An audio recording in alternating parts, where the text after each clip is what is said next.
현실에 뿌리 박은 영성 3주차, 셋째 주차로 사랑이라는 내용으로 우리 성도님들과 청년들과 함께 하나님의 말씀을 같이 나누도록 하겠습니다.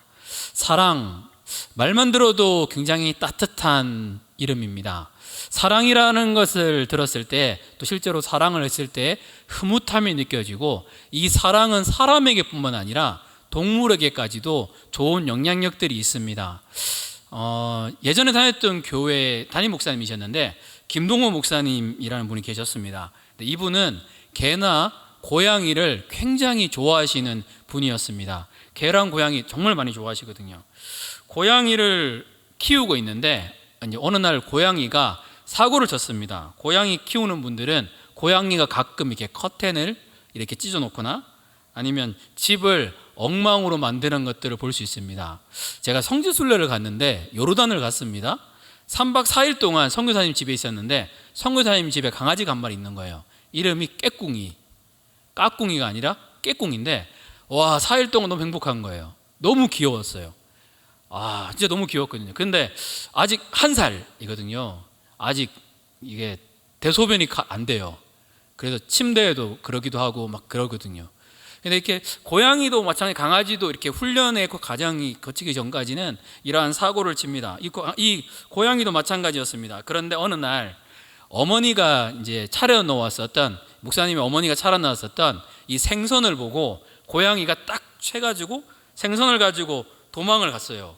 그리고 옛날 이야기니까 마루 밑에 들어가 있었습니다. 그래서 화가 났어요. 목사님 그때 화가 나서 나오라고 얘기를 하니까 이제 고양이도 주인이 화났는 걸 알고 있어요. 그래서 나오질 않습니다. 이분도 대단하세요. 1시간 동안 고양이를 불렀다라고 이야기를 하고 있습니다. 나오라고 하고 고양이를 기다리고 있습니다. 그리고 고양이가 드디어 나왔습니다. 그리고 고양이에게 야단을 쳤습니다.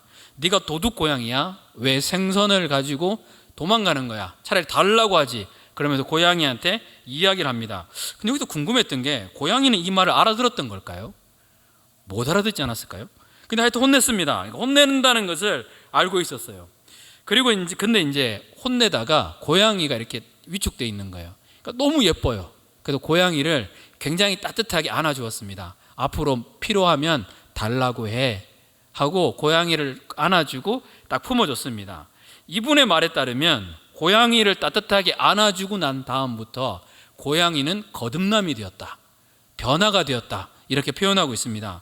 그 이후에 고양이는 언제나 이분을 따라다녔습니다. 그리고 심지어 출산할 때도 고양이가 불러서 그 옆을 지켰습니다. 따뜻한 사랑은 사람에게 뿐만 아니라 동물에게도 영향력이 있습니다. 우리는 이 따뜻함 가운데 살아가기를 원합니다. 사랑하기를 원하지, 미움받고 싶어서 살아가고 싶은 사람은 사실 없습니다. 사랑하고 싶고 사랑을 전하고 싶고 사랑을 받고 싶은데, 이 현실을 살아가면서 사랑하는 마음을 가지고 살아가는 것은 쉽지가 않습니다. 도리어 미움이 쉽지, 사랑이라는 과정은 배신을 당하고 실망을 하고 아프고 이러면서 지킨다는 것은 쉽지가 않습니다. 사람의 마음이라는 것도 참 그렇습니다. 좋은 말을 10번 해도 한 번 거짓말하면 그 10번의 참말도 거짓말이 아닐까 생각하는 것이 사람의 그러한 마음입니다. 사람의 마음은 사랑을 받기도 사랑을 주기도 참 쉽지가 않습니다. 이러한 현실을 살아가고 있는 우리에게 주님은 현실에 뿌리 박은 영성, 살아가는데 정말로 필요한 것이 사랑이라고 말씀합니다. 오늘 이 무비보셋, 현실에 뿌리 박은 영성 17과 하고 1과인데, 이 무비보셋의 스토리를 통해서 현실에 뿌리 박은 삶 가운데 어떻게 사랑을 지키고 어떻게 사랑할 수 있는지 저희 같이 한번 살펴봤으면 좋겠습니다. 첫째는 우리 같이 한번 읽어볼까요? 자, 시작. 우리는 타락한 세상을 살아가고 있습니다. 먼저 이것을 깨달아야 됩니다. 세상의 모습이 화평한 세상이 아니라, 자유로운 세상이 아니라 타락한 세상을 살아가고 있다는 겁니다. 무비보셋이라는 사람이 있었습니다. 5살 때 무비보셋에게 끔찍한 소식이 전해집니다. 무비보셋은 왕자였거든요. 근데 끔찍한 소식이 뭔가 하면, 할아버지였던 사울 왕이 길보아 산에서 전투를 벌였는데 할아버지가 돌아가셨다는 겁니다. 그리고 세자였던 요나단, 본인의 아버지도 전쟁터에서 돌아가셨다는 이야기를 듣습니다. 이 말을 듣는 순간 이제는 큰일 난 거죠. 두 가지의 공포가 찾아옵니다. 이 두 사람은 블레셋 사람에 의해서 죽었습니다. 그러면 블레셋 사람이 쳐들어오잖아요. 가장 타겟을 삼는 사람은 누굴까요? 무비보셋이겠죠. 그래서 피해야 되는 상황이 있습니다. 그리고 그 당시에 다윗이라는 사람, 다윗은 의용군을 이끌었던 사람입니다. 사울이 어떻게든 다윗을 죽이려고 했었거든요.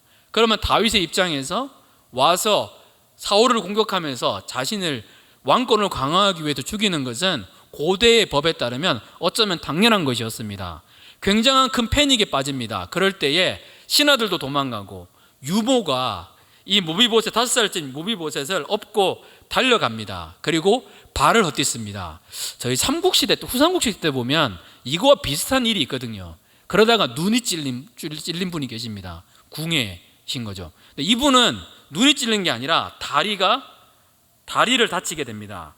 양 팔목이 부서집니다. 그런데도 불구하고 막 달려서 그 이후에는 뼈가 제대로 아물지 못해서 평생을 걷지 못합니다.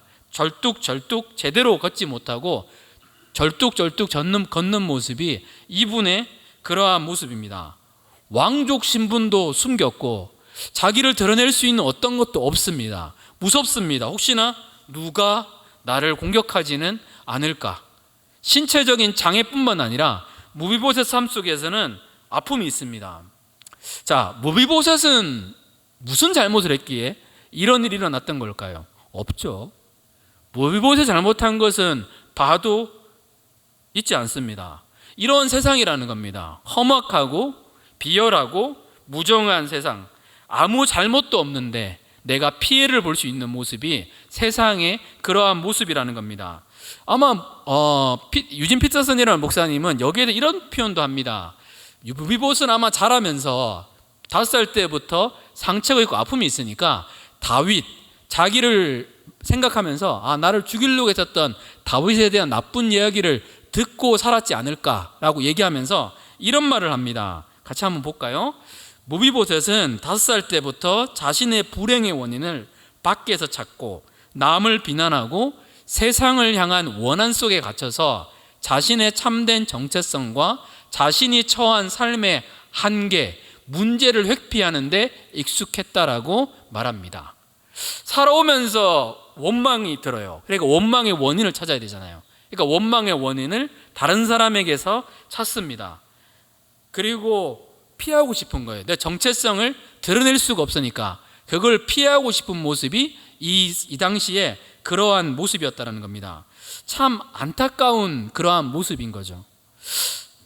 하나님이 세상을 처음 창조하셨을 때 하나님은 뭐라고 말씀하셨던 걸까요?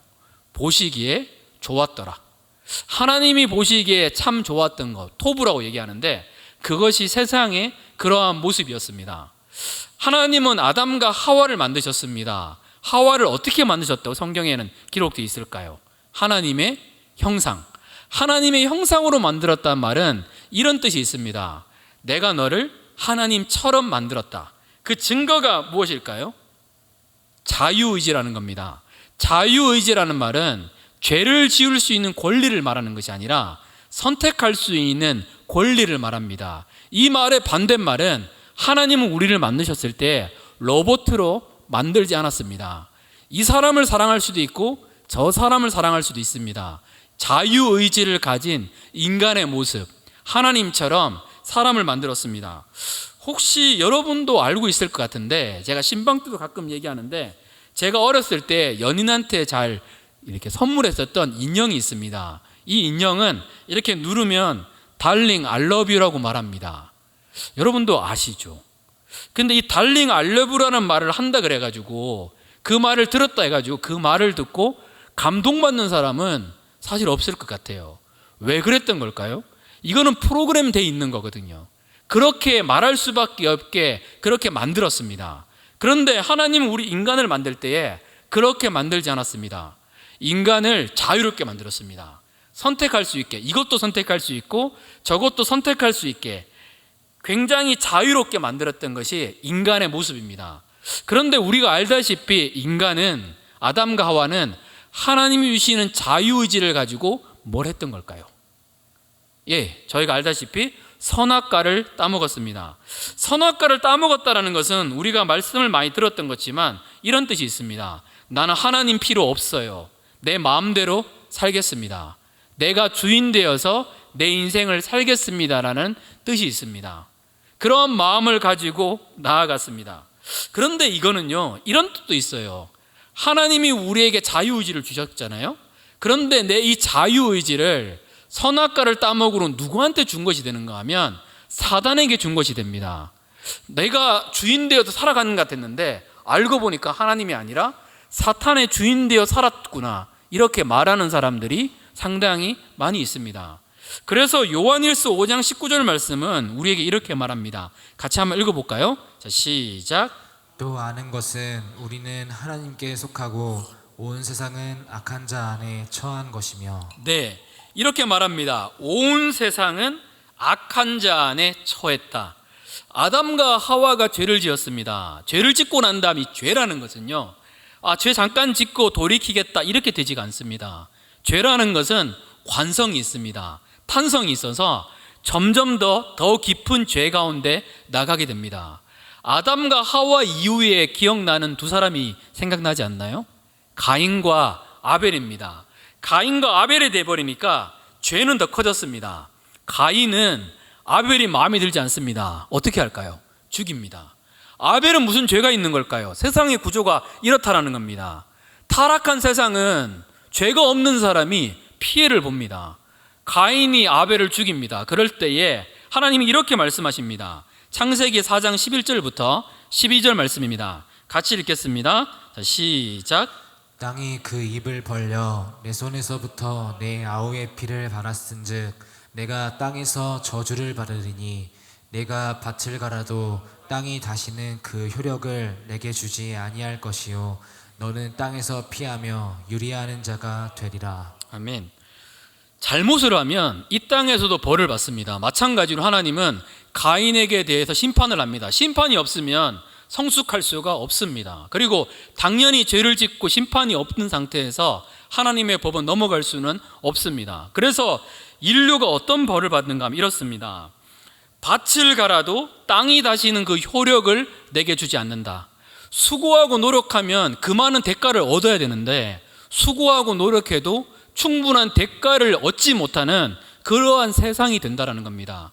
죄악으로 계속 가고 내가 주인 된 길로 가면 그 결과는 무엇인가 하면 노력을 했는데 이만큼 도전했는데 그것을 누리지 못하는 우리의 모습을 갖게 됩니다. 또한 이렇게 말합니다. 너는 땅에서 피하며 유리하는 자가 되리라. 이 말은 쉬지도 못하고 떠돌아다닌다는 겁니다. 인생을 이렇게 표현합니다. 쉬는 것 같은데 쉬지 않고 있구나. 휴가를 가면 내가 내 몸과 마음이 쉬는 것 같았는데 여전히 나는 쉬지 못하고 있구나. 떠돌아다니는 내 인생 같구나. 그래서 많은 분들이 노래를 부를 때 나그네, 내 인생이 나그네 같다라고 표현하는 분들이 많습니다. 하나님을 떠난 결과가 노력해도 얻지 못하는 세상, 그 떠난 결과가 평안함이 없고 쉬지 못하는 것이, 떠돌아다니는 것이 우리의 그러한 모습입니다.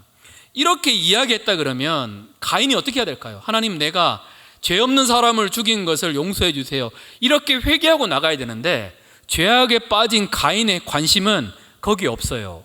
잘못에 대한 관심은 없고 어디에 있는가 하면 당신의 형벌이 내게 너무 중합니다. 이런 말만 합니다. 그러니까 하나님 마음은 아파요. 그리고 이렇게 이야기합니다. 그래, 가인아, 내가 너에게 긍휼을 베푼다. 너를 떠나는 너 갈 때마다 내가 너를 보호해 주겠다. 그럼에도 불구하고 내가 너를 보호해 주겠다. 내가 표를 주어서 너를 치는 자에게는 내가 7배를 갚아주겠다. 이 말은 내가 너를 보호해 주겠다는 거거든요. 가인은 이 벌이 중하다고 생각합니다. 그리고 또 생각합니다. 아벨의 자손 중에서 아벨을 아는 사람 중에서 나를 죽이지 않을까, 이게 고민이었거든요. 근데 하나님 뭐라고 얘기하시는가 하면 그렇게 죄를 지은 가인에게도 긍휼을 베풀어 주십니다. 아프시지만 내가 너를 보호하겠다라고 말씀합니다. 이 말을 들었을 때 가인은 어떻게 했을까요? 창세기 4장 17절 말씀입니다. 같이 읽겠습니다. 자, 시작. 아내와 동침함에 그가 임신하여 에녹을 낳은지라. 가인이 성을 쌓고 그의 아들의 이름으로 성을 이름하여 에녹이라 하니라. 아멘. 여러분 이거 황당하지 않나요? 이 구절을 볼 때마다 당황스럽습니다. 하나님이 약속하셨습니다. 내가 너를 보호하겠다. 이 에녹은 그 뒤에 나온 에녹과는 다른데 보호하겠다 얘기하는데 왜 성의 이름을 에녹성이라고 지었던 걸까요? 내가 성을 지었으면 고대 사람들은 자기 이름을 따서 성을 짓습니다. 가인성. 근데 혹시나 누가 나를 공격하러 올까봐 하나님이 보호한다 그랬는데 안 믿어요. 이게 죄로 타락한 사람의 모습입니다. 하나님이 아무리 사랑을 말씀하셔도, 하나님이 아무리 살아계심을 말씀해도 안 믿습니다. 그리고 어떻게 할까요? 내가 나를 보호하는 인생으로 나아갑니다. 내가 나를 보호하는 인생은 거기까지입니다. 그 이상이 오면 더 이상 나를 보호할 수가 없습니다. 이게 세상의 모습이라는 겁니다. 노력을 했는데 결과가 없을 수 있습니다. 내 인생이 쉬는 같은데 쉼이 없어요. 유리하고 나그네처럼 사는 모습들, 그리고 죄를 지었음에도 불구하고 도리어 남 탓하지, 회개하지 않고 내 자신의 힘과 노력으로 살아가는 세상, 그것이 죄로 타락한 사람들의 그러한 모습이라는 겁니다. 이 죄는 더 커져요. 여기만 머물지 않습니다. 창세기 4장 23절부터 24절까지입니다. 같이 한번 읽어볼까요? 자, 시작. 라멕이 아내들에게 이르되 아다와 실라여 내 목소리를 들으라. 라멕의 아내들이여 내 말을 들으라. 나의 상처로 말미암아 내가 사람을 죽였고 나의 상함으로 말미암아 소년을 죽였도다. 가인을 위하여는 벌이 7배일진데 라멕을 위하여는 벌이 77배의 1이로다 하였더라. 더 심해집니다. 태초에 하나님은 분명히 한 남자와 한 여자가 결혼하기를 기뻐하셨는데 이 라멕이라는 사람은 아내를 2명을 낳습니다. 그리고 뭐라고 이야기하는가 하면, 어떤 사람이 내게 상처를 입혔어. 그럼 우리 어떻게 해야 될까요? 사과하고 잘 풀고 이렇게 나가야 되는데 뭐라고 얘기하는가 하면, 내가 사람을 죽였어 라고 얘기합니다. 나의 상함으로 말미암아 내가 소년일지라도 내가 죽였어. 나한테 상처를 주고 아픔을 주면 그 사람에게 몇 배를 갚는 것이 사람의 모습이라는 겁니다. 그 사람이 상처를 주는지도 몰라요. 그냥 내가 느꼈을 때 상처다 그러면 몇 배를 갚는 거, 타락한 죄인의 모습이 이랬다라는 겁니다. 그리고 이렇게 얘기합니다. 가인을 위하여는 벌이 7배라고 주님이 아파하시면서 그런 내가 가인을 보호하겠다라고 말씀하신 것을 노래로 만들어서 희화하면서 장난칩니다. 나를 위해서는 내가 죄를 지었으면 77배는 보호해 줘야지. 예수 그리스도가 이 땅에 오셔서 나를 위해 십자가에 죽으셨습니다. 그 사랑을 받은 사람들조차도, 그 사랑을 이루셨는데도 불구하고 많은 유대인들이 예수님을 대적했습니다. 우리도 마찬가지입니다. 죄로 타락한 사람의 결과는 하나님의 사랑을 우습게 여깁니다. 안 믿을 뿐만 아니라 쉽게 여기는 것이 타락한 세상의 그러한 모습이라는 겁니다. 우리는 이러한 세상을 살아가고 있습니다. 무비보셋이 살아갔던 세상처럼 동일하게 이러한 세상을 살아갑니다. 우리는 사실 하나님 탓하는 것에 굉장히 익숙한 사람입니다. 어떤 분이 그러시더라고요. 하나님은 왜 내 인생에 이렇게 하시는 걸까? 왜 하나님은 내 인생에 술을 주신 걸까? 하나님이 언제 술을 주셨지? 본인이 알코올 중독이 될 때만큼 먹고 마시다가 몸이 나빠졌습니다. 하나님 왜 나 치료하지 않으세요? 하나님도 마음이 아프지 않을까요? 내가 먹지 말라 그랬잖아. 그렇게 하지 말라 그랬잖아. 그런데 끝까지 안 하다가 결국에는 몸이 아파지니까 하나님을 원망합니다. 사람들은 하나님을 원망하는데 사실 익숙합니다. 하나님이 만약에 있잖아요, 여러분의 마음을 막 강제적으로 임하실 수 있어요. 그러니까 여러분의 마음을 강제적으로 바꿀 수 있어요. 만약에 그랬다라면 우리 마음은 여러분 어떨까요? 하나님 만약에 자유의지를 안 주셨어요. 근데 주님은 인격적이어서 지금도 찾아가 주시고 우리의 문을 두드려 주시거든요. 만약에 하나님이 강제적으로 여러분을 임하셨어요. 예를 들어서 누가, 어떤 형제가 기도를 해요. 하나님 저 자매를 나한테 아내로 주십시오 라고 기도를 해요. 근데 이 자매는 이 형제를 별로 좋아하지도 않아요. 마음도 없어요. 근데 하나님이 강권적으로 임하셔서 이 자매로 하여금 강제로 이 형제에게와 결혼시키면, 그런 하나님이면 믿기 힘들지 않나요? 내가 원하지도 않은 사람을 향해서 하나님이 강제적으로 임하신다라면 하나님은 그렇게 안 하시거든요. 왜냐하면 우리를 하나님처럼 만드셨으니까요. 자유의지를 주셔서 선택할 수 있게끔 선한 영향력을 주십니다. 그래서 주님은 문 밖에 서서 두드린다고 표현합니다. 강제로 안 여세요. 지금도 우리의 마음을 두드리십니다. 하나님의 사랑을 느낄 수 있도록, 하나님을 경험할 수 있도록 붙잡아 주십니다. 세상이 왜 이렇게 타락했던 걸까요? 하나님의 사랑을 받은 하나님의 사람들이 하나님의 법대로 살지 않으니까 이 세상이 타락한 겁니다. 근데 우리는 이게 쉬워요. 하나님의 탓을 하기가 쉽습니다. 실제로 있었던 일인데, 미국에서 실제로 있었던 일입니다. 산 밑에 있는 마을의 사람들이 갑자기 아프기 시작하는 거예요. 사람들이 토하고 아프기 시작합니다. 교회에 가서 기도합니다. 하나님, 우리 치료해 주세요. 근데 치료가 안 되고 한 분 한 분씩 돌아가십니다.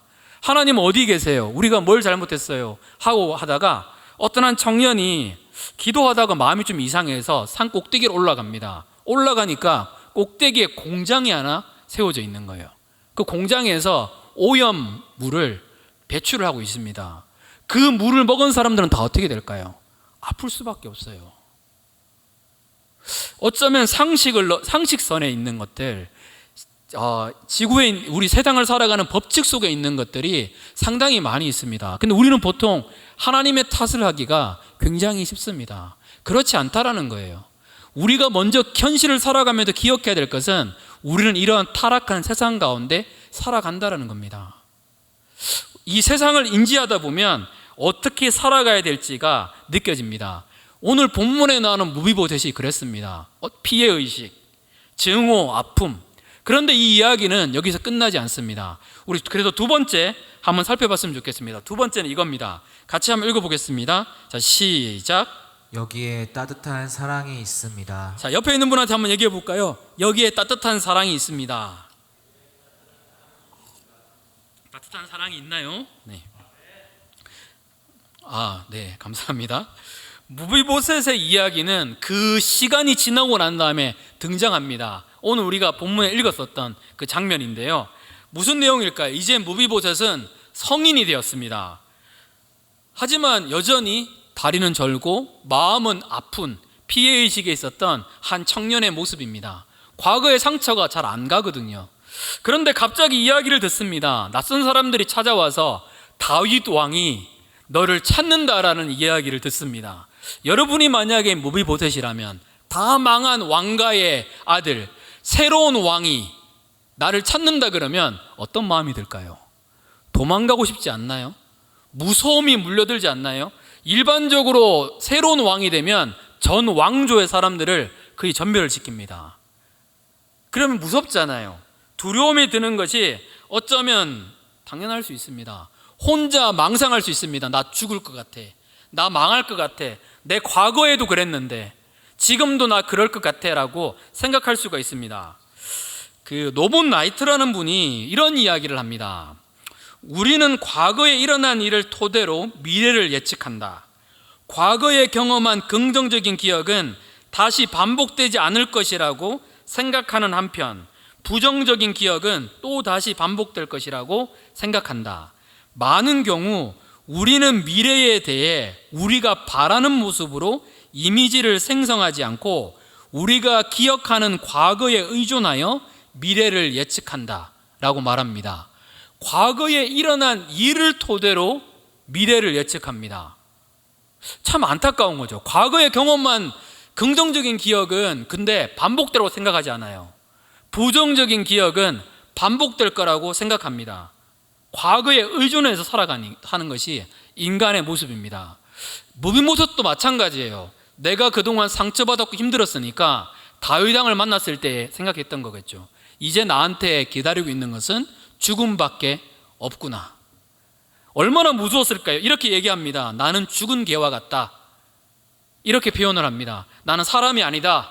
이렇게 표현을 하는데 말도 안 되는 일이 일어납니다. 사무엘하 9장 7절 말씀입니다. 같이 읽겠습니다. 자, 시작. 다윗이 그에게 이르되 무서워하지 말라. 내가 반드시 내 아버지 요나단으로 말미암아 내게 은총을 베풀리라. 내가 내 할아버지 사울의 모든 밭을 다 내게 도로 주겠고 또 너는 항상 내 상에서 떡을 먹을지니라 하니. 우와, 저만 우한가요? 우와, 저는 진짜 아직 그런 마음이 들더라고요. 우와, 걱정하지 말라. 다윗이 네가 여기에 온 것은 심판과 징계와 미움을 받기 위해 여기 온 것이 아니라 사랑받기 위해서 여기 왔다. 본래 왕권을 강화해야 된다. 다윗은 왕권을 강화하는 것보다 선택한 것이 무엇인가 하면 사랑하는 거예요. 하나님을 만났기 때문에, 하나님의 그 따뜻한 사랑이 있기 때문에 다윗은 사울의 왕권을 이은 사람을 경계하기보다 이 사람을 사랑하고 도리어 뭐라고 얘기를 하는가 하면 내게 은총을 베풀리라.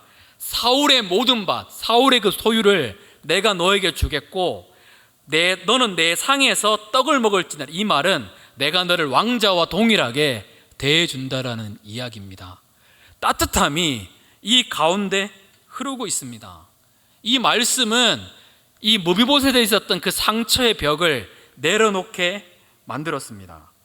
사람을 맞이하게 만들었습니다. 그래서 이렇게 표현합니다. 사무엘하 9장 8절 말씀입니다. 같이 읽겠습니다. 그가 절하여 이르되 이 종이 무엇이기에 왕께서 죽은 개 같은 나를 돌보시나이까 하니라. 죽은 개 같은 나를 왕께서 어떻게 나를 돌봐주십니까? 하나님의 사랑을 받은 다윗은 이 사랑을 힐쳐냈고 무비보셋은 이 사랑을 누릴 수가 있었습니다. 지금은 나이가 있으시지만 그 당시 때 어떤 분이 이제 간증하시는 이야기를 들은 적이 있었습니다. 이 분은 아버님께서 어린 나이에 하늘나라를 가셨습니다. 그리고 집이 많이 가난했어요.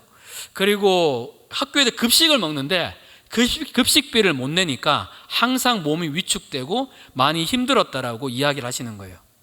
많이 힘들고 자기의 내 인생은 가치 없어 생각을 했었습니다. 그리고 교회를 왔는데 교회에 있었던 정말 따뜻한 어떤 선생님이 자기를 보면서 늘 이렇게 얘기를 했었습니다. 야, 너는 정말 귀한 사람이야. 하나님이 너를 귀하게 사용하실 거야. 항상 그 말을 들으면 항상 위로가 되었어요. 따뜻한 사랑이 이분의 삶을 덮게 되었습니다. 이분은 노래를 잘 못했어요. 그런데 너무 이렇게 사랑을 받으니까 노래하고 싶어서 성가대에 들어갔습니다. 음을 여전히 못 맞추세요. 그래서 본인이 새로운 파트가 생겼는데 원래 알토, 테너 이렇게 있잖아요. 근데 이분은 금붕어 파트 해가지고 말은 하지 않고 이렇게 뻥긋뻥긋하는 그렇게 성가대에서 그렇게 노래를 불렀습니다. 그 따뜻한 사랑이, 이분이 그 얘기를 해요. 그때 받았던 그 따뜻한 사랑이 하나님으로부터 비롯된 사랑이 내 인생을 바꿨다고. 이분이 누굴까요? 분당 우리 교회를 담당하시는 이찬수 목사님의 이야기입니다. 이분의 설교를 통해서 수많은 사람들이 선한 영향력을 받습니다. 하나님께 나아갑니다. 누군가가 베풀었던 하나님으로 비롯된 따뜻한 사랑이 그 사람의 인생을 바꿀 수 있습니다.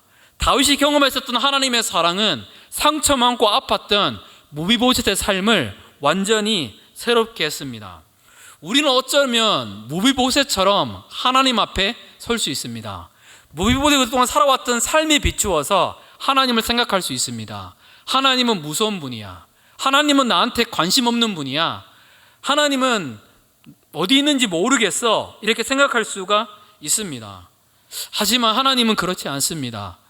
다윗이 두려워하지 말라고 얘기했던 것처럼 하나님은 우리에게 힘을 주시고 우리에게 능력을 주시고 우리의 아버지가 되시고 온 우주를 창조하신 주님은 우리를 위하여 생명을 주실 만큼 우리를 사랑하는 분이십니다.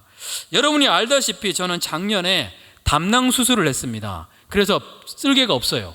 쓸개 없는 남자로 살고 있습니다. 근데 수술은 전 처음이었거든요. 어떤 분은 막 여러 힘든 수술도 있는데 저는 이 수술에서 어려웠던 게 이거였었어요. 수술 자체의 힘듦은 없었는데 뭐가 힘든가 하면 수술에서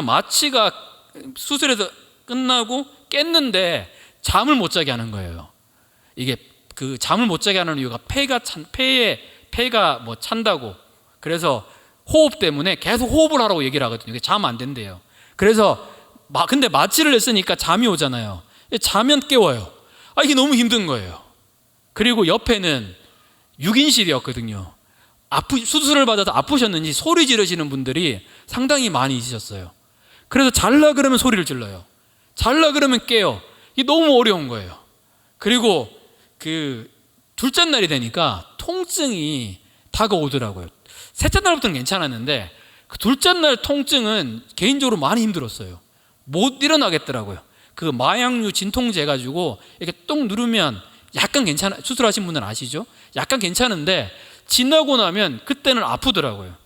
아, 아파요 하다가 딱 떠오르는 게 뭔가 하면 힘들잖아요. 어렵잖아요. 코로나니까 같이 계속 있을 사람도 없어요. 그럴 때 딱 떠오르는 게 뭔가 하면 우와, 내가 믿는 하나님이 계시네?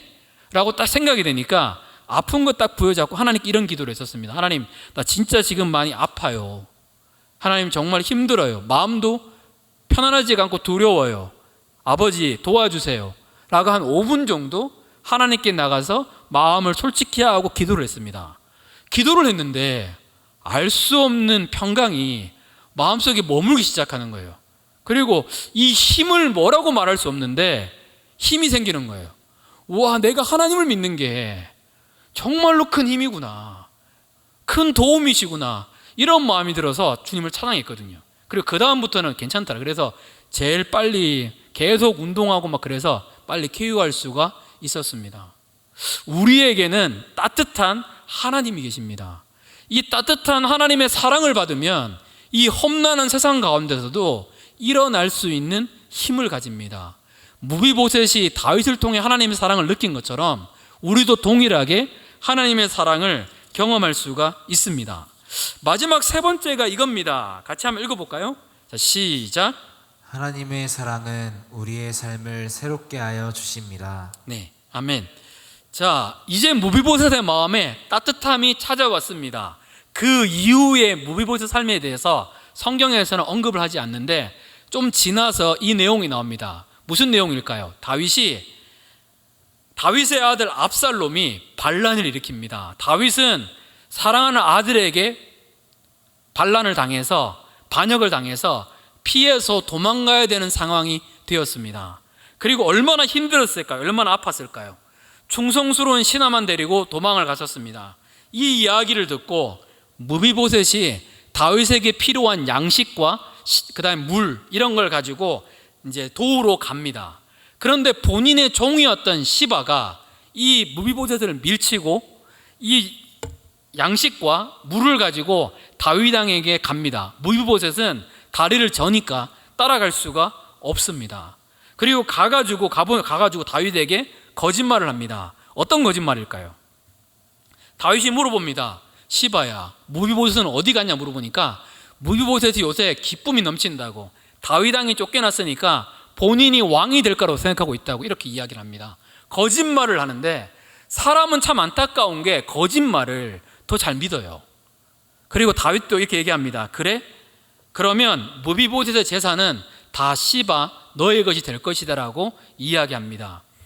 반란이 끝이 나고 승리했습니다. 다윗왕이 돌아왔습니다. 그리고 이 무비보셋을 만납니다. 사무엘하 19장 24절에 보면 무비보셋은 이렇습니다. 다윗이 돌아오는 날까지 발도 안 씻고 수염도 깎지 않고 옷도 빨아입지 않았습니다. 왕이 물어봅니다. 너 왜 따라오지 않았느냐? 사실을 이야기합니다. 따라가고 싶었는데 제가 밀침을 당해서 따라가지 못했다라고 이야기를 합니다. 그 얘기를 했었을 때 다윗이 뭐라고 얘기할까요? 다윗도 지금 힘들어요. 아파요. 그러니까 판단을 옳게 내리지 않습니다. 이렇게 얘기합니다. 그러면 너희의 재산을 시바랑 둘리 절반씩 나눠라. 이렇게 이야기를 합니다. 판결을 유보해요. 사실 역사적인 입장에서 보면 그렇게 할 수밖에 없는 이유가 있습니다. 시바는 베냐민 자손의 대표적인 사람이에요. 다윗에게는 베냐민 자손이 필요했거든요. 그래서 어쩌면 정치적인 판단을 하게 됩니다. 그런데 이 말을 들었을 때 무비보셋이 이렇게 반응합니다. 사무엘하 19장 30절 말씀입니다. 같이 읽겠습니다. 자, 시작. 무비보셋이 왕께 아뢰되 내 주 왕께서 평안히 왕궁에 돌아오시게 되었으니 그로 그 전부를 차지하게 하옵소서 하니라. 우와, 무비보셋이 이렇게 대답하고 있습니다. 왕이 평안히 왕궁에 돌아오시는 것만 해도 나는 만족합니다. 다윗왕을 따랐던 것이 다윗 왕을 따르고 나아갔던 것이 다윗 왕이 무엇을 주어서가 따른 것이 아니라 그냥 다윗 왕이 좋아서 다윗 왕을 따랐던 것이고, 나에게 재산은 아무런 중요하지 않다라고 무비보셋은 표현하고 있습니다. 조금도 손해보지 않으려고 하는 이 시대 가운데 무비보셋의 이 이야기는 우리에게 큰 기쁨을 가져다 줍니다. 다윗의 불공정한 판단에도 불구하고 무비보셋은 인격적인 모습을 가지고 있습니다. 예전에 무비보셋이었다면 이랬을 거예요. 내 인생은 또 이렇게 무너지는구나, 내 인생은 또 오해받고 내 인생은 또 이렇게 되어서 피해의식을 가지고 살아갔을 겁니다. 하지만 하나님을 만난 무비보셋은 다릅니다. 하나님으로부터 그 은혜와 사랑이 채워지니까 자기를 돌보았던 다윗이 잘못된 판단 같은 걸 할지라도 그것이 중요하지 않습니다. 사람을 있는 그대로, 있는 모습 그대로 사랑하는 모습을 보여주고 있습니다. 지금의 시대의 사람들은 소유를 가지고 사람들을 판단하기 쉽습니다. 저 사람은 저기에 있으니까 가까이 가야지, 저 사람은 위에 있으니까 잘 보여야지. 하지만 무비보셋은 그렇게 살지 않았습니다. 사람을 있는 모습 그대로 대했었습니다. 하나님이 주셨던 그러한 마음입니다. 이 타락한 세상을 살아가는 우리도 마찬가지입니다. 우리에게 이 마음이 있다면, 그럼에도 불구하고 이 마음이 있다라면 우리는 이 땅 가운데 있으면서 현실에 뿌리박은 영성으로 사랑을 실천하며 나아갈 수가 있습니다. 이 이야기를 하고 말씀을 좀 정리했으면 좋겠습니다. 저는 여러분 알다시피 중국에서 2년 있었습니다. 제가 중국에 있을 때 중국에 굉장히 큰 사건이 있었습니다. 이 사건의 이름이 펑이 사건이라는 거예요. 중국 사람들이 이렇게 이야기합니다. 중국의 도덕성을 50년 퇴보시킨 사건. 무슨 일일까요? 중국 남경의 어느 할머니가 버스를 기다리고 있었습니다. 골절이 부상이 되어서 할머니가 쓰러졌습니다. 한 남자가, 이 펑이라는 사람이 할머니를 부축하고 할머니를 돌봐주었습니다. 그리고 할머니는 고맙다라고 이야기를 했었습니다. 그런데 이 할머니의 태도는 그 이후에 완전히 바뀌어서 이 펑이가 가해자라고 우겼습니다. 그리고 재판까지 갔는데 40%의 과실이 있다 해가지고 펑이라는 분이 40%의 벌금을 내게 됩니다. 이 일 이후에 중국은 완전히 바뀝니다. 아픈 사람이 있어도 쓰러져도 잘 안 도와줘요. 제가 있을 때의 모습은 그랬었습니다. 지금은 어땠는지 모르겠지만 그때 그 모습은 그랬었습니다. 그리고 있다가 우연히 국민일보에서 한 뉴스를 봤습니다. 크리스찬 자매의 뉴스인데 이걸 보고 저는 개인적으로 감동을 받았습니다. 무슨 내용인가 하면 동일하게 이 할머니도 이 크리스찬 자매인데 버스에 탔는데 어느 할머니가 발 헛디뎌서 넘어졌습니다. 어느 누구도 할머니를 돌봐주는 사람 아무도 없는데 이 크리스찬 자매가 기도하면서 이 할머니를 돌봐줍니다. 그리고 할머니를 병원까지 데려다 주는데 할머니가 고맙다라고 계속 이야기를 하십니다. 그리고 데려다 줬는데 병원에 갔는데 뭐라고 이야기를 하는가 하면 동일하게 이 여자분이 나를 밀어서 내가 넘어졌다라고 이야기를 합니다. 공안이 출동했습니다. 여러분이 이 상황이면 어떨까요? 사랑의 길 걸을 수 있을까요? 도리어 미움으로 변화되지 않을까요? 난 다시는 사람을 돕는 일이 없을 거야, 이러지 않을까요? 근데 이분이 계속적으로 기도합니다. 살아계신 하나님이 있으니까 하나님 도와주십시오 기도합니다. 공안이 왔습니다. 오고 난 다음에 왜 밀었어요 하다가 조사를 했는데 지금의 중국은 그 CCTV가 너무 잘 돼 있습니다. CCTV를 보니까 버스에 CCTV를 잘 돼 있어 보니까 할머니 혼자서 넘어지는 것이 보여졌습니다. 그래서 공안이 할머니한테 얘기합니다. 할머니 혼자 넘어지시고 왜 이 여자분한테 그렇게 하셨어요? 그러니까 돈이 없어서 그랬다고 하면서 미안하다라고 이야기를 했었습니다. 이렇게 끝나야 되잖아요. 근데 이 자매님은 또 기도를 하시는 거예요. 하나님 혹시 여기서 내가 뭘 해야 될 게 있을까요? 기도하는데 하나님 주시는 마음이 뭔가 하면 이 할머니의 병원비를 내어주라는 거예요. 그래서 이 할머니의 병원비를 내어줍니다. 할머니가 와서 그 얘기를 듣고 난 다음에 이 크리스찬 자매한테 와서 무릎을 꿇었습니다. 그리고 울었습니다. 이런 이야기를 합니다. 당신은 도대체 무엇 때문에 이런 사랑을 나에게 보여주신 겁니까? 이거는 중국에 없는 겁니다. 이런 사랑은 중국에 없는 겁니다. 그러니까 이때 이분이 얘기를 합니다. 그것은 내가 믿는 하나님 때문에, 하나님이 할머니를 사랑하셔서 저도 작은 실천을 한 겁니다. 이렇게 얘기합니다. 그러니까 이 할머니가 얘기합니다. 세상에 없는 것을 당신이 하는 거 보니까 당신의 하나님은 살아계십니다. 나도 당신의 하나님을 믿겠습니다. 라고 이 이야기는 정리됩니다. 이 세상을 살아가는 거 쉽지 않습니다. 하지만 그럼에도 불구하고 미움이 아니라 현실에 뿌리 박은 영성이 사랑일 때에 우리는 승리의 길 가운데 나아갈 수 있습니다.